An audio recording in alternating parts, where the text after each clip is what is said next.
So in this video we're going to have a look at how we can plan our sentences for descriptive writing. And today I'm going to plan sentences to describe my setting. A setting is a place.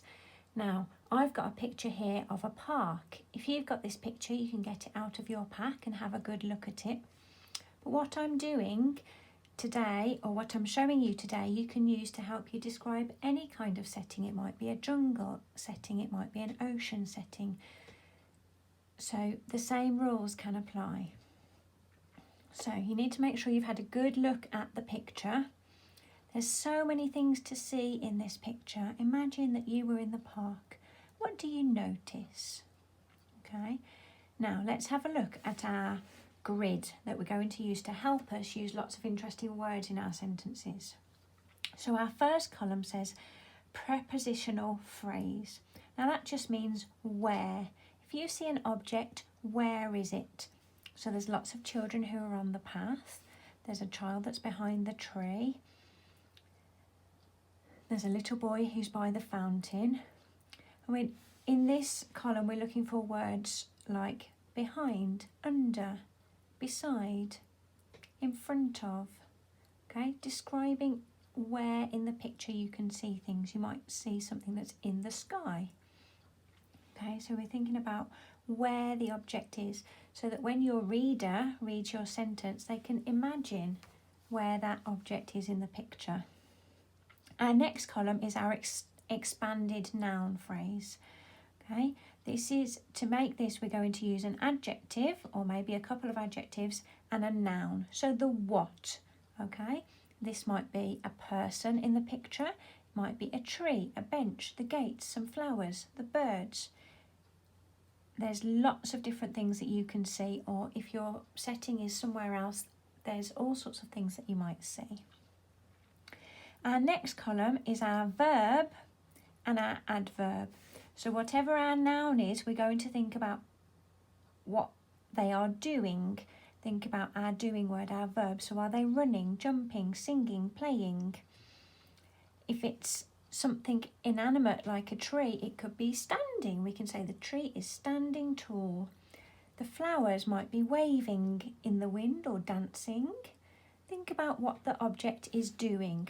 And then our adverb, how they are doing it.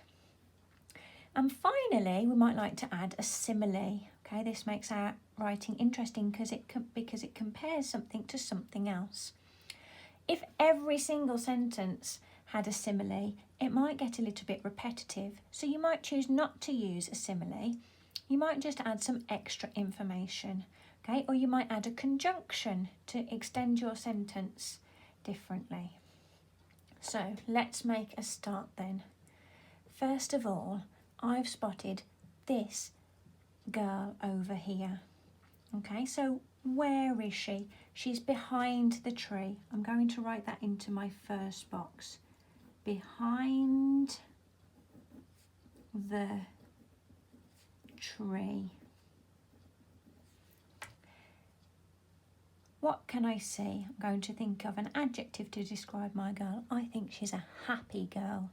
Okay, and my noun is the girl. So behind the tree, a happy girl. My verb and my adverb. What is she doing? Well, she's hiding. I think she might be playing hide and seek. So she is hiding quietly so that her friends don't spot her. Behind the tree, a happy girl is hiding quietly. And if someone is hiding quietly, we could say they are hiding quietly like a mouse. So I have used a simile in my first sentence. Said like a mouse. We're describing how the girl is hiding quietly. Okay, so now I need to look for something else. Okay, so I have spotted this little bird over here. Okay, so I'm going to think about where he is. And he's near the park gates. Okay, there's all sorts of ways you could describe where he is, but I'm going to say that he is near the park gates. Remember to use your flicky fingers to sound out words that you don't know how to spell. Okay, so near the park gates, a little bird. A little is my adjective. A little bird. What is the bird doing? Well, he's standing on that red block. And I think he's happy, so he is standing happily. Is standing happily. Now this time I'm not going to add a simile to describe how my bird is standing. I'm just going to add some extra information. I'm going to say that this little bird is standing happily waiting for his friends. His friends are busy eating the bird seed. He's not hungry, he's just waiting for his friends. Waiting for his friends. Okay, so now I'm just going to move my paper up so that I can write my next sentence for you to see. I can keep checking. So my first box is my prepositional phrase. Where in the picture or where in the scene is my object? So this time I'm going to describe the flowers. Okay, the flowers are in the flower bed. Okay, in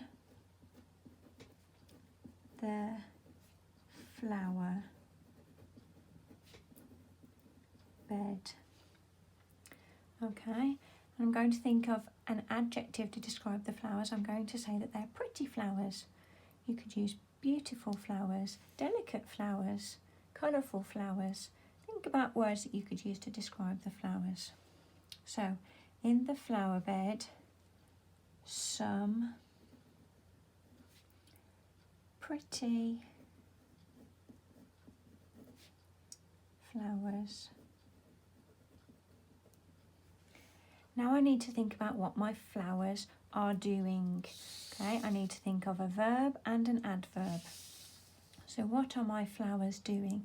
Now flowers do all sorts of things, but if it's windy, they might be swaying around, blowing around.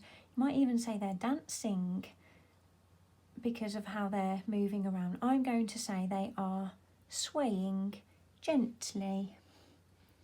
In the flower bed, some pretty flowers are.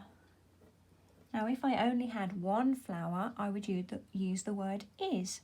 But because I've got more than one flower, the flowers are, I need to use the plural word. Some pretty flowers are swaying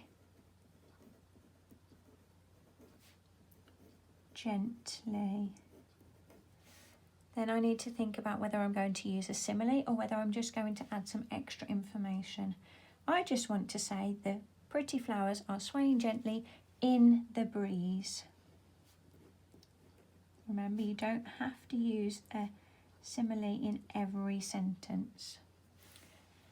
In the flower bed, some pretty flowers are swaying gently in the breeze. Okay, now I'm going to do one more sentence to show you. This time I'm looking at this boy over here. Look, he's so excited. He's got a football in his hand. He's running across the park. Where do you think he's going? I think he's coming over here to play football with this little boy who's waiting for him here. Okay, so the first thing I need to think about is, where is he? Okay, you could say he's on the grass. You could say he's beside the bench or behind the tree. I'm going to say he's beside the fountain. That's what he's close to. He's beside the fountain. Now have a think of some adjectives you could use to describe the boy. Okay, I'm going to describe him as a smiling boy. Look, he's so happy. Maybe a happy, smiling boy.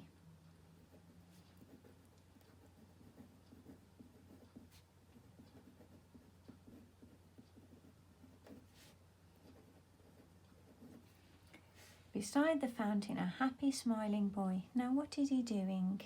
Well, he's running. Look, he's running quickly across the park. So a happy smiling boy is running. Now, this time I'm not going to add an adverb because I want to use a simile, and it doesn't sound quite right if I use my adverb as well. So I'm going to leave it like that. I'm going to say, beside the fountain, a happy, smiling boy is running as fast as a cheetah, because cheetahs can run really fast. As fast as a cheetah. It's important when you choose your simile to compare something to something else. That it's something that really shows off that characteristic. So if you're saying he's running, think of something that can run really fast. Okay, fast like a cheetah.